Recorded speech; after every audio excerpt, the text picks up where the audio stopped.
సర్వలోకానాం విషజే భవరోగిణాం నిధయే సర్వవిద్యానాం శ్రీ దక్షిణామూర్తి పరబ్రహ్మణే నమః.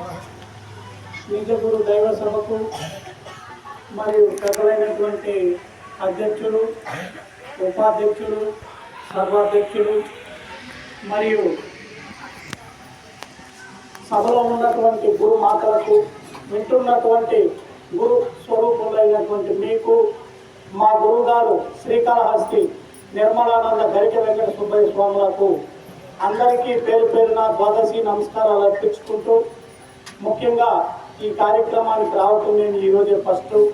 అమ్మగారు ఎంతటి విఘ్నాలు వచ్చినా కూడా వాటిని పక్కన పెట్టి వాళ్ళ గురువు గారి వార్షికారాధన కార్యక్రమం, ఇది 18వ సంవత్సరం అంట. అయ్యగారి పేరేమో సత్యానంద వీరాస్వామి అయ్యగారి యొక్క 18వ వార్షికారాధన కార్యక్రమం ఎన్ని విఘ్నాలు వచ్చినా కూడా ఆపకూడదని మనం కూడా చూస్తున్నాము.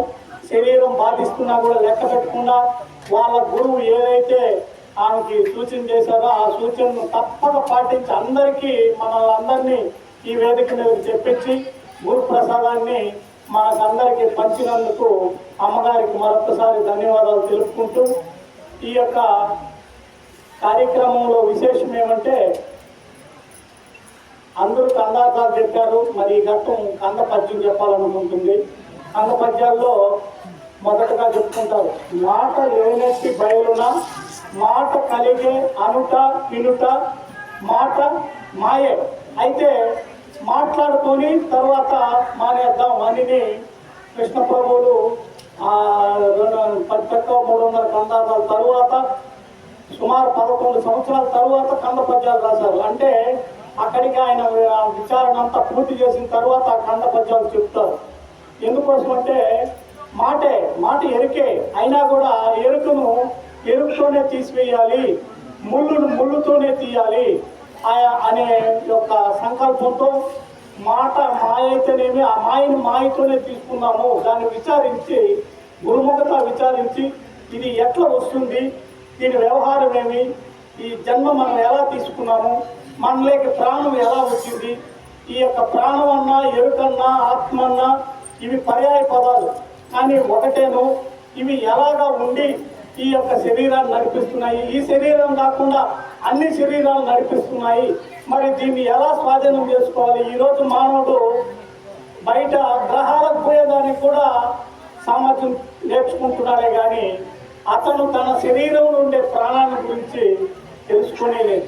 కానీ ఇది గురుముఖత మనం విచారించినప్పుడు అక్కడ అచేతన అవస్థలో ఆ 7వ మాసంలో కదలిక మనకు మొదలవుతుందని చెప్తారు పెద్దలందరూ కూడా.